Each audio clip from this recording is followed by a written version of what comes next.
Okay, welcome back to the third part of One Man's Faith. We're looking at faith, the faith chapter 11 of Hebrews, and we're looking now at those that he says, oh, we don't have time to go through these. Well, we're going to look at those a little bit. Gideon is the first one, and we're talking about he was a judge. And there was a cycle, a sin cycle that Israel went through. Sin, servitude, supplication, salvation, and silence. Okay, there are five parts to that. And Gideon was one of those judges. Midian was over Israel. They weren't allowing them to grow anything, so they were really putting them down and hard pressing them. As a matter of fact, as we're introduced to Gideon, he's in a wine press thrashing wheat. In other words, they had to separate the wheat kernels from the chaff and all. And he was doing that. There was an angel sitting there under the tree looking at him. And the angel says, "Gideon, you mighty man of valor."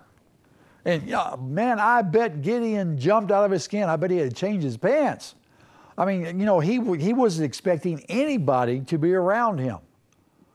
And the angel comes and says, "The Lord is with you. The Lord is with you."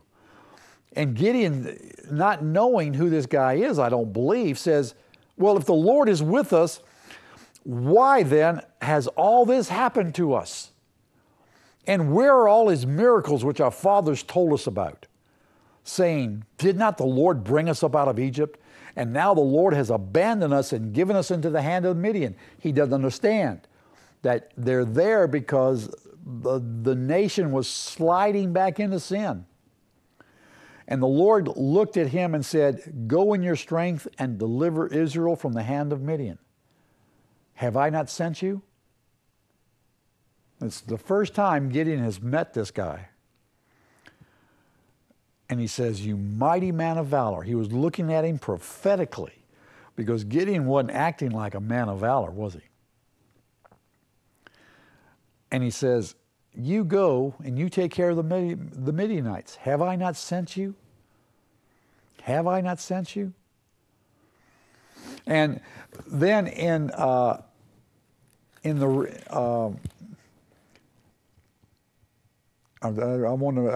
want to get it out of order. In verse 33, after they have this.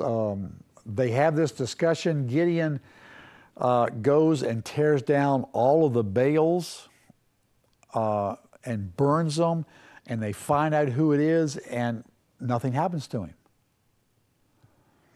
And so in verse 33, it says, all the Midianites and the Amalekites and the sons of the east assembled themselves, and they crossed over and camped in the valley of Jezreel.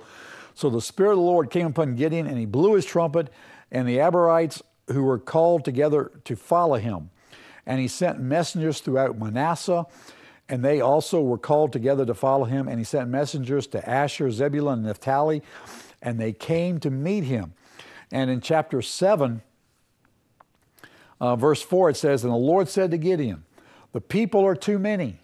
He had about 10,000... He had 32,000 people. In chapter 7, it said, "The Lord said to Gideon, the people who are with you are too many to give Midian into their hands, lest Israel become boastful, saying, my own power has delivered me." God is talking to Gideon, and he says, listen, you've got too many people. And so it came about that after proclaiming and hearing the people saying, "Whoever's afraid and trembling, let him return and depart," 22,000 people left him. And it says 10,000 remained. So he had a total of 32,000 people out of those tribes. And God said, you've got too many.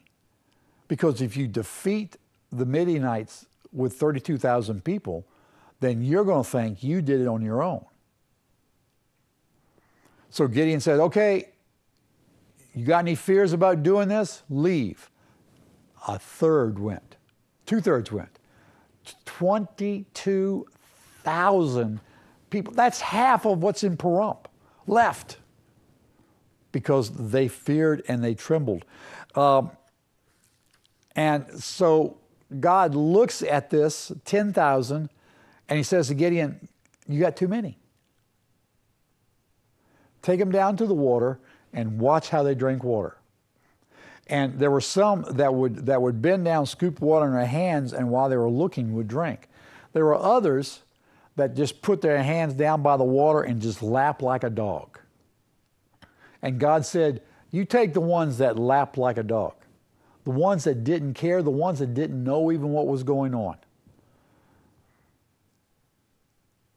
And Gideon ended up with only 300 men. And these that lapped like a dog, they had no clue. In other words, what God was doing was setting up Gideon to take on the Midianites with almost nothing. There were no generals. There were no mighty men of valor. These were the ones that were oblivious to everything that was going on around them, because they would bend down and lap up the water like they didn't care about anything in the world. They were the ones you would least take into battle. And so it says, so he took the 300 men, took the people's provisions and their trumpets in their hands, and Gideon set all the men of Israel each to his tent, but retained the 300, and the camp of Midian was down below him in the valley. And it was at this time that Gideon fleeced the Lord and said, God, hey, I've got to know that you're really with me. And when he did, he had no problem.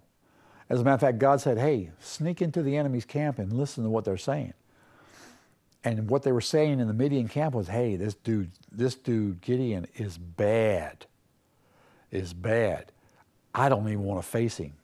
And so it gave Gideon that confidence. And so he circled the whole camp of the Midianites with torches in water jugs. And when he blew the trumpet, they blew their trumpets and broke the water bottle so that their lights shine. And they said, for Gideon and for God.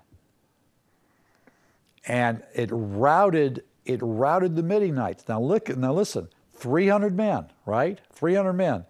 Verse 10 of Judges 8.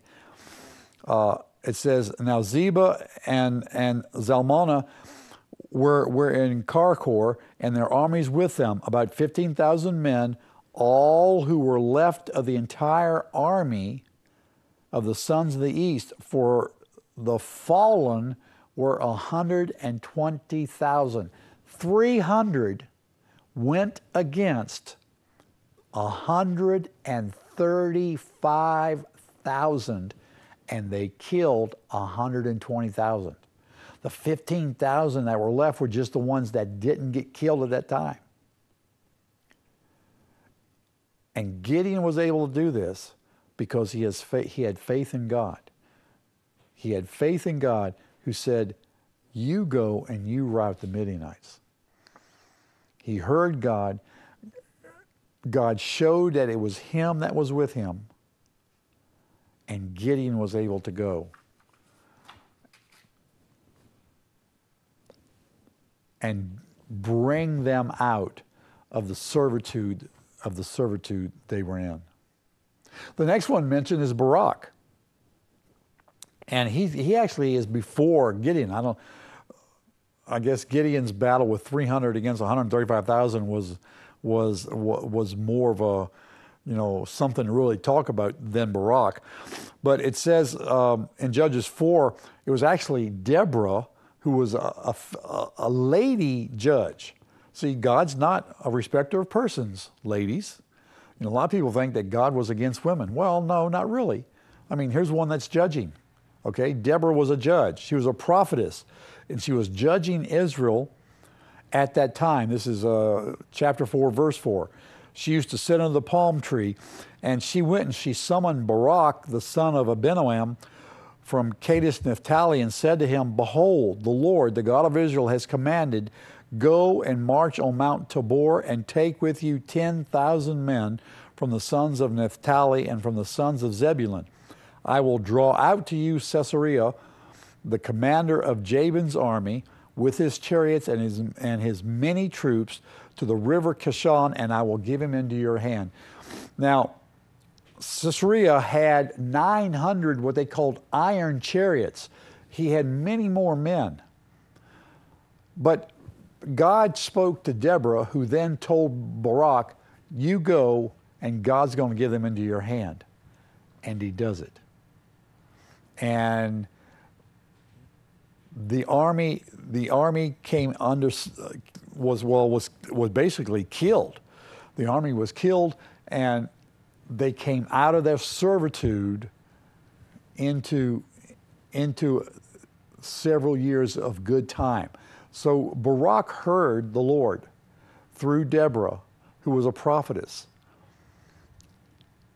And he went when God told him to, and marched against Caesarea and routed his army and his iron chariots, and Caesarea died. Not at Barak's hand, because Barak made the mistake of saying, I'll go if you come with me. And so Deborah said, okay, I'll come, but you won't have the victory over Caesarea. Another woman will kill him. And that happened, because Caesarea went and hid under the blanket in a woman's tent. She gave him warm milk. He went to sleep, and she drove a tent peg through his temples, killing him. But he obeyed what God said through Deborah. He obeyed. So Barak walked in faith, in obeying, knowing that he had less men, just as Gideon had. He had more men, really, than Gideon had, but he had less than who he was coming against. And so Barak routed Caesarea and the armies of Jabin, and brought the nation of Israel back out from under servitude again. And this happens over and over. The next one is Samson, he mentions. Now, many of us know the story of Samson. Samson was dedicated to the Lord as a Nazirite, and he couldn't cut his hair. That was part of what made him strong. Okay, and we're going to look at that. So flip over to Judges chapter 16 and get a cup of coffee. And by that time, I should be back. I'll be right back.